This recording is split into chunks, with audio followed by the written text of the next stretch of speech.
وقليل من الآخرين.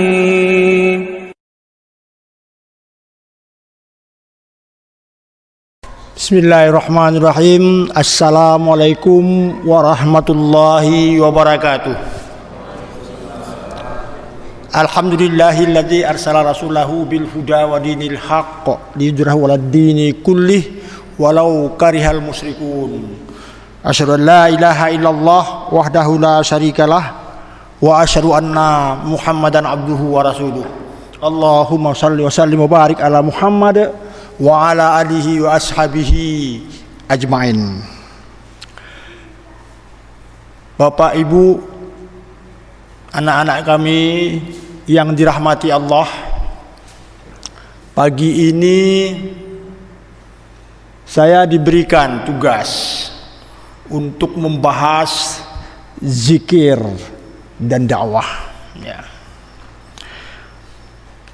Kita ketahui bahwa arti zikir adalah mengingat. Banyak asal usul dari kata-kata zikir. Ada zikran, ada yadskuru, dan sebanyak 267 kali Allah bicara tentang zikir.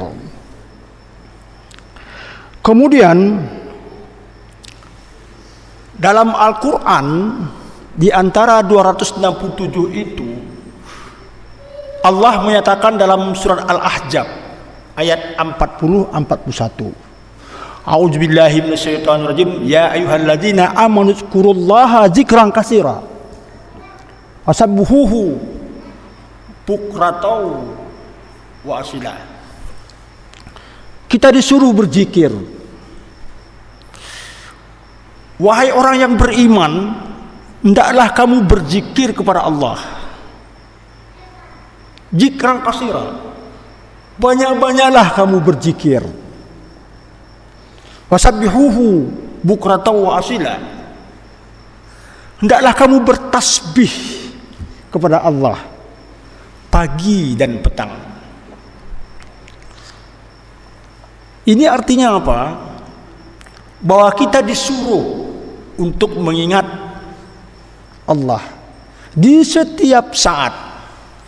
Tidak hanya kita berzikir waktu tertentu, tidak, tapi seluruh waktu, terkecuali tempat-tempat yang tidak dibolehkan. Para hadirin yang dirahmati Allah, ada juga istilah tadabbur. Tadabbur itu melihat. Surat An-Nisa ayat 82, Allah mengatakan, afala yatadabbaru Quran, afala yatadabbarunal Quran. Apakah mereka itu tidak melihat tadabbur Al-Quran? Kemudian ada juga dikatakan tafakkur. Tafakkur itu merenung. Merenung itu bahagian dari zikir. Ada 12 ayat di 13 surat Allah mengatakan tentang tafakkur. Nanti kita jelaskan ayatnya adalah Ali Imran ayat 190-191. Kalau salah tolong diingatkan. Ada 3 bentuk zikir. Yang pertama adalah zikir lisan, zikir dengan mulut, yaitu kita ucapkan tasbih, tahmid dan tahlil. Subhanallah, alhamdulillah, wa la ilaha illallah, wallahu akbar. Tentu zikir ini adalah kita mempunyai tata cara yang tidak mengganggu orang lain. Maaf kalau ada saudara kita misalnya berzikir dia di dalam masjid menasah atau balai, tetapi setelah salat dia keras-keras pakai mic lagi. Nah, ini apakah boleh? Boleh. Yang persoalannya adalah bukan boleh teksnya, La ilaha illallah, la ilaha illallah, terus dia menari. Nah, itu mengganggu orang. Kita ketahui bahwa membaca Quran pun orang sedang sholat nggak boleh. Apalagi kita berzikir yang keras-keras. Apakah memang Allah itu buta? Apakah Allah itu peka? Apakah Allah itu tidak punya perasaan? Jadi zikir-zikir yang seperti itu tidak dianjurkan. Kemudian yang kedua ada zikir qalbi. Jadi kita mengingat kepada Allah. Kemudian yang ketiga adalah zikir amal. Zikir perbuatan. Zikir perbuatan ini adalah zikir yang kita lakukan dengan melakukan sesuatu yang bermanfaat kepada Allah, bermanfaat kepada sesama. Nah, Dewan Dakwah ini sudah melakukan zikir amal, zikir perbuatan dengan ikhlas karena Allah lillahi ta'ala. Itu kita berzikir secara organisasi dan dibantu oleh pengurus-pengurusnya. Bagaimana dengan individu? Sama, kalau kita bersedekah, kalau kita berzakat, kalau kita memberikan bantuan kepada orang lain, itu namanya zikir amal. Mengapa kok penting kali zikir ini? Sangat penting, maha penting. Mengapa? Karena kalau sudah luput dari mengingat Allah, sangat berbahaya. Bahayanya apa? Bagi generasi kita, generasi muda. Barusan saya baca di online di Magetan, itu 67 siswa di sebuah SMP itu semuanya menyayat apa namanya ini? Nyayat apa namanya ini?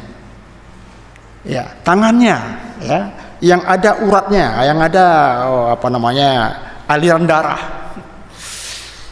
Ditanya mengapa mereka menyayat? Karena putus pacar. Kemudian yang kedua, marah kepada orang tua, tidak beli HP. Dan yang ketiga segala macam. Kemudian baru-baru ini di Unsiah itu salah seorang gantung diri. Dan hebatnya gantung diri itu dia berpesan dengan orang tuanya dan rekan-rekan semuanya, mohon maaf segala macam karena saya begini. Gantung diri. Kemudian kalau misalnya zikir ini tidak diamalkan, dilakukan oleh pemimpin, ini lebih bahaya lagi. Ini bahaya lagi. Untuk menjadi pemimpin itu kan harus perlu baterai uang. Harus perlu baterai uang. Jangan bilang-bilang sama orang. Kabupaten saya, Singkil, ada seorang mantan Sekda Subulus Salam, si A namanya. Dia mau menyogok ketua PDIP supaya dia bisa menjadi pejabat bupati di Singkil yang kemarin ditinggalkan oleh Martunis. Berapa besarnya? Saya terkejut. Bukan hanya lisan ini ya, ada bukti-bukti semua. 500 juta, banyak itu. Kalau kita bangun gedung Dewan Dakwah ini lengkap itu 500 juta bisa buat TK ataupun min 500 juta. Saya terperanjat. Karena saya kenal orangnya. Kenapa? Karena dia tidak berzikir kepada Allah. Maka dia mau yang namanya sudah dia sebagai pemimpin, nanti kali 500 juta ini kan pulang pokok. Minta peng, pulang pokok. Dan sekarang ini saya tidak punya bukti, tapi saya dengar dan dari inspektorat, sebuah kota Blade itu sudah memang Publo jabatan. Kami sudah mulai merancang untuk bagaimana tangkap tangan. Cuman persoalannya, tangkap tangan itu mesti ada pancingan. Dan kami sudah berhubungan dengan KPK bahwa kepala desa 20 juta. PJ, bukan definitif. PJ pejabat. Kemudian kalau kepala dinas 200 juta. Kalau sekda wallahu alam. Karena kebetulan saya pernah menseleksi kepala dinas di Singkil dan menilai sekdanya. Jadi umumnya saya tahu. Nah, mengapa? Ini karena dia tidak berzikir. Kalau kita naikkan lagi ke pemerintahan berikutnya, bahwa pemimpin tidak berzikir, gubernur kita sekarang, begitu dia menjabat, tahu apa pekerjaan yang paling utama dia lakukan? Tidak ada yang tahu ya, apa pertama sekali yang dilakukan? Cabut itu LKS, Lembaga Keuangan Syariah. Pertama, 1 bulan, sibulin, hepeluro, itu dulu dilakukan. Mengkahana lain. Itu dulu dilakukan. Alhamdulillah diperpanjang lagi dia tahun kedua. Tambah setengah tahun lagi mungkin diperpanjang lagi ya, saya tidak tahu. LKS itu buatnya 2 tahun. 2 tahun anggaran. Kebetulan saya ikut buatnya. Bersama dengan Prof. Najarudin, saya dan Mahdi Barbati yang kurma itu. Kami 3 orang merancang. Didiskusikan, kemudian RDPU, rapat dengar pendapat umum. Satu-satunya kanun yang di RDPU kan keluar Aceh, cuman LKS ini pergi ke Makassar, pergi ke NTB, pergi ke Padang, macam-macam. Nah, ini sudah goyah. Kemarin ada berita bahwa dalam rangka untuk mensukseskan PKA, kemudian PON, ya, itu perlu menghadirkan perbankan konvensional, walaupun sebentar aja. Nyan. Jadi kalau sudah pemimpin, ketua panitia tidak berzikir kepada Allah, maka apapun dia lakukan itu berdampak secara struktural, berdampak secara sistemik terhadap kita umat Islam. Maka ini perlu kita dakwahkan. Kita harus berdakwah memang secara akidah, syariah, tetapi secara kultural itu kurang sekali kita berdakwah. Dan sensitivitas bahwa kita langsung bereaksi itu kurang. Nah, yang namanya publio jabatannya, kemudian gubernur, itu seperti memang sudah lazim. Tapi yang namanya salah kaprah itu adalah bahasa Jawa, salah karena kebiasaan. Jadi karena sering-sering kita bilang, ya, itu sudah menjadi kebenaran. Hari Minggu. Nggak tahu itu hari Minggu itu kan artinya apa? Hari Tuhan kami Yesus, dari kata Domingo. Tapi kita perlu ini, kita kasih tahu, kita dakwahkan. Walaupun hanya ini, enak urusan tuh, nggak ada urusan. Yang penting kita adalah berdakwah. Zikir, maka perlu sekali zikir. Para hadirin yang dirahmati Allah, apakah zikir itu hanya dilakukan oleh manusia? Tidak. Tidak hanya dilakukan oleh manusia, tapi juga dilakukan oleh benda-benda yang tidak berakal. Dalam Al-Quran itu sering disebut bahwa zikir seperti burung, ya. Burung. Pagi-pagi itu kalau saya boleh, tapi itu tidak berdasar, ya. Kalau kita pergi salat, kita pergi ke Dewan Dakwah, kemudian di sepanjang jalan itu kita dengar burung berkicau. Nah ini menurut saya waktu subuh dia berkicau itu sama dengan dia berzikir. Karena dalam surat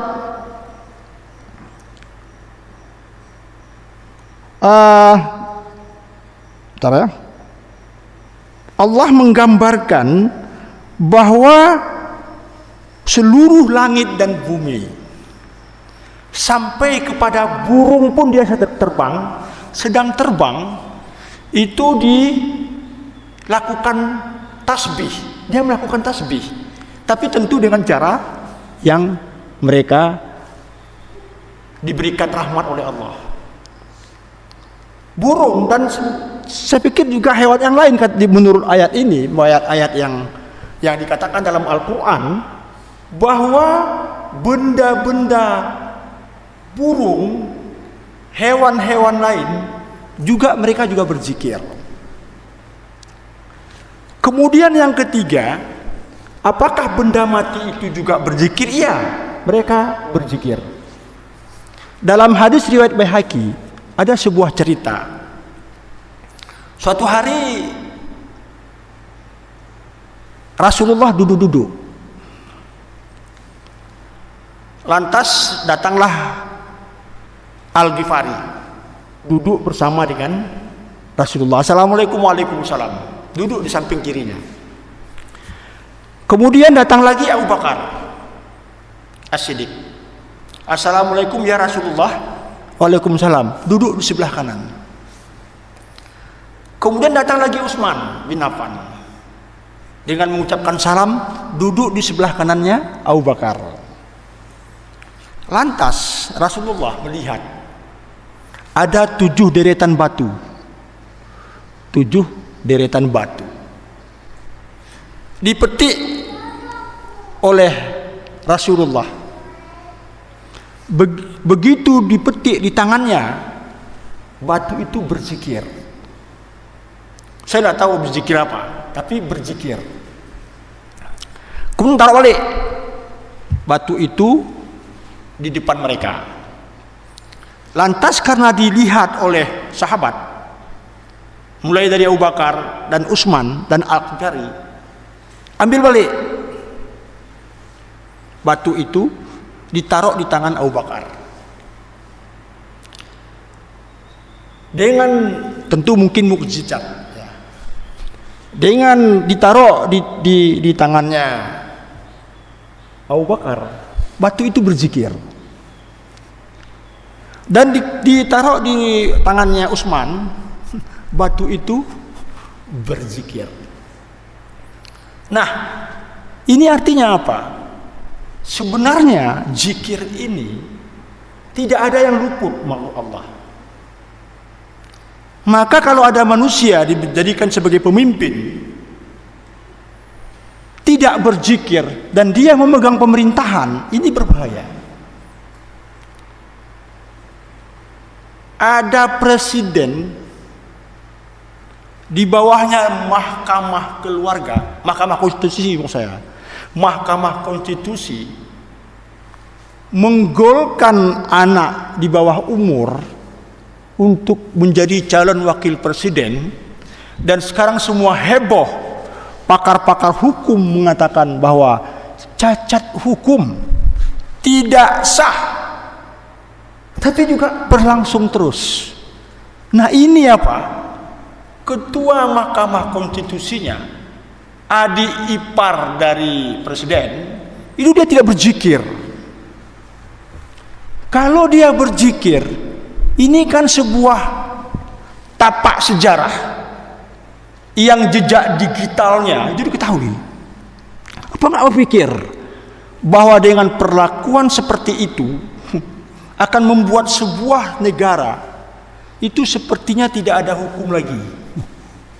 Nah ini mengapa? Karena dia tidak berzikir.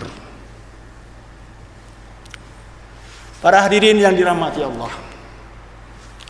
tadi dikatakan bahwa zikir itu juga ada zikir qalbi, zikir dengan hati. Kita melihat setelah keluar dari masjid, kita melihat alam, kita melihat gunung Selawah, kita melihat perilaku hewan-hewan yang ada di sekitar kita, itu mereka itu cari makan dan juga sambil berzikir. Apakah kita hanya berzikir seperti di depan masjid, di masjid ataupun di tempat-tempat lain? Tidak. Zikir itu juga bisa merenung melihat apa yang terjadi di dalam alam sekitar. A'udzubillahi minasyaitonirrajim. Inna fi khalqis samawati wal ardi wa ikhtilafil laili wan nahar la ayatin liulil albab. Sering kita dengar nih dalam baca ayat. Alladzina yadhkurunallaha qiyaman wa qu'udan wa 'ala junubihim wa yatafakkaruna fi khalqis samawati wal ard. Rabbana ma khalaqta hadza batila subhanaka faqina adzabannar.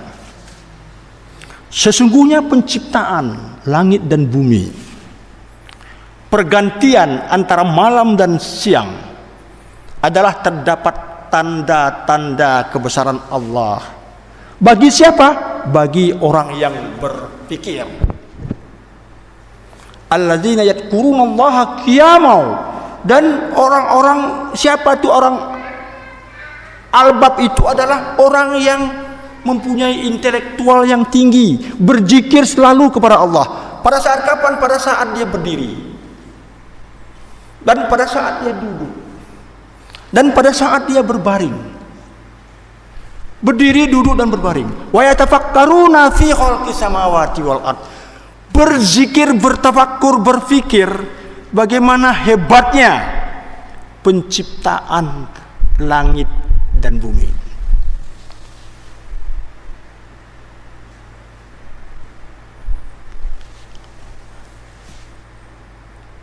Kita berzikir bahwa semuanya itu diciptakan tidak dengan sia-sia, dan maha suci Allah,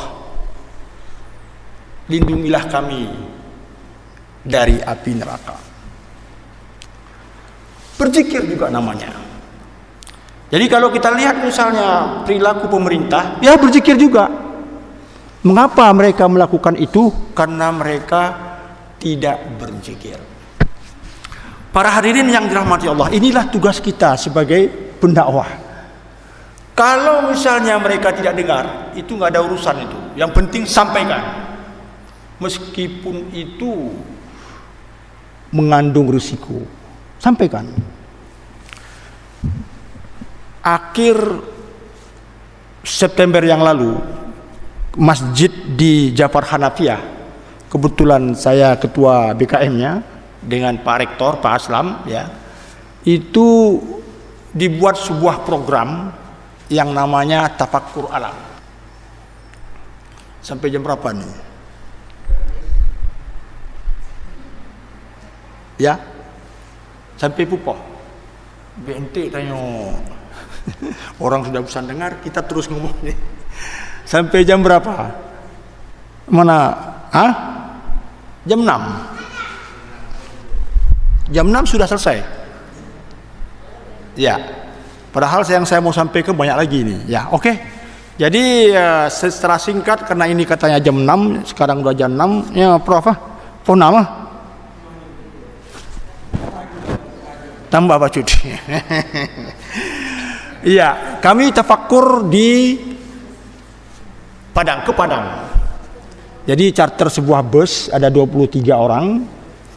Kemudian intinya adalah tafakur kepada alam, lihat alam sepanjang jalan. Jadi 5 hari hanya 1 malam menginap di Padang, 4 hari itu 2 hari menginap di bus, pulang juga 2 hari menginap di bus. Nah, setiap masjid itu kami berhenti dan diberikan giliran ceramah sepanjang jalan, 5 hari 5 malam, baik di Padang itu diberikan kesempatan untuk ceramah tentang apa? Tentang tafakkur. Ya. Jadi pertama singgah dulu di Danau Toba. Ya. Danau Toba itu meletus 77.000 tahun yang lalu, menciptakan kaldera. Kaldera itu adalah belangong. Jadi dalam bahasa Yunani itu kaldera. Jadi namanya geopark. Jadi tamannya bumi. Jadi kalau kita selidiki di Danau Toba itu 100 km panjangnya, 30 meter lebarnya, 508 meter kedalamannya. Tahun 2018 itu terjadi, ya, kapalnya tenggelam, ya, kapalnya tenggelam dan tidak ditemukan satu orang pun. Nah, meletusnya gunung Tau, namanya Tau Toba, bahasa Bataknya Tau Toba, Gunung Toba itu mempengaruhi iklim seluruh dunia dan batu-batunya sampai ke Afrika dan mempengaruhi etnis yang ada di India. Jadi kalau semacam stunting lah, kalau tidak ada gigi dia pendek, tapi kalau ini mempengaruhi etnis dan DNA yang ada di India. Jadi memang meledak. Nah, kita tuh berzikir melihat bagaimana dahsyatnya Gunung Toba, Tau Toba itu meledak. Kemudian di Padang tentu banyak legenda, tapi walaupun legenda itu ada yang masuk akal, ada yang tidak, ya. Seperti kasus Malin Kundang. Malin Kundang ini, ya, diduga terjadi tahun 1902. Mengapa? Karena ada kejadian yang sama di Malaysia, namanya Si Tendang, tahunnya 1900. Jadi diduga Malin Kundang ini kalau terjadi yang sebenarnya adalah tahun 1902. Walaupun ini belum jelas kebenarannya, tetapi disinetronkan oleh SCTV itu sampai terbit 87 episode. Ya, dibintangi oleh Faisal Albar, anaknya Ahmad Albar dari God Bless, ya. Kemudian ibu dari Malin Kundang diperankan oleh Desi Ratnasari yang cantik itu. Jadi ratingnya banyak sekali. Nah, menggambarkan secara 86 episode tentang Malin Kundang, gitu ya. Jadi singkat cerita bahwa Malin Kundang ini durhaka kepada ibunya karena dia sudah pertama sekali minta kepada Jainab, namanya Mande Jainab. Mande itu dalam bahasa Padang namanya ibu. Nah, dia minta supaya dia merantau. Ya, Padang. Kalau di Aceh itu orang Pidi yang suka merantau. Nah, ini Padang merantau. Kalau tidak merantau itu malu. Nah, minta supaya anak yatim ini, Malin Kundang, itu supaya dia ikut dengan naik kapal. Kapal ini hancur, kemudian terdampar di sebuah kampung.